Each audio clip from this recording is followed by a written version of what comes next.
నమస్కారం అండి. నా పేరు Kalan Sanjeev Kumar, high court advocate, Telangana and Andhra Pradesh. ఈరోజు నేను చెప్పే అంశం ఏంటంటే, ధర్నీ ప్లేస్లో రీప్లేస్ చేస్తూ భూమాత అనేది కొత్త పోర్టల్ తీసుకొచ్చింది ఈ ప్రభుత్వం, కాంగ్రెస్ ప్రభుత్వం. అసలు ఎందుకు తీసుకొచ్చింది భూమాత అని అడగచ్చు ఎవరైనా. ధర్నీ పోర్టల్ పెట్టిన తర్వాత రైతుల్లో చాలా మందికి ఉత్సాహం రావడం జరిగింది.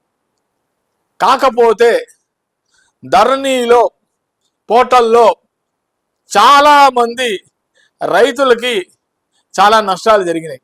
చాలామందివి అసలు వాళ్ళ రికార్డ్స్లోనే లేవు, వాళ్ళకి పహానీలే రాలేదు. చాలామంది రైతులు లబోదిబో ముత్తుకున్నారు, చాలా బాధలు పడ్డారు పాపం.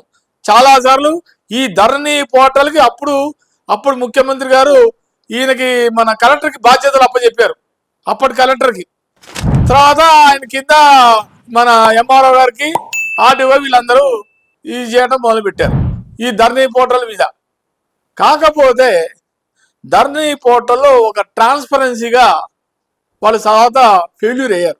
చాలా సరిగ్గా ప్రాపర్గా చేయలే, ప్రాసెస్ సరిగ్గా జరగలే. కొంతమందికి రైతులకి పేర్లలో తప్పు రావడం, ల్యాండ్ 5 ఎకరాలు అయితే 3 ఎకరాలు రావడం, 4 ఎకరాలు రావడం, ఫోటోలు సరిగ్గా రాకపోవడం, ఒక ఫోటో రావడం, చాలా కరెక్షన్స్, చాలా మిస్టేక్ జరిగినాయి. దీని మీద చాలా మంది రైతులు అప్పుడు ఆ రోజుల్లో కలెక్టర్ చుట్టూ తిరిగినా వాళ్ళకి ఫలితం దొరకలే. కొత్తగా ఈ కాంగ్రెస్ ప్రభుత్వం వచ్చిన తర్వాత హైడ్రా అని కొత్తగా తీసుకొచ్చారు. అసలు హైడ్రా ఎందుకు తీసుకురావాల్సి వచ్చింది? అప్పటి ప్రభుత్వంలో చాలా మందికి మరి చెరువుల దగ్గర కూడా వాళ్ళు కట్టుకోవడాలు జరిగినది. మరి పర్మిషన్స్ ఎలా వచ్చాయి, అథారిటీస్ ఎలా ఇచ్చారో ఎవరికి అర్థం కావట్లేదు. చాలా మంది అమాయకులు మోసపోయి రోడ్డు మీద పడటం కూడా జరిగింది.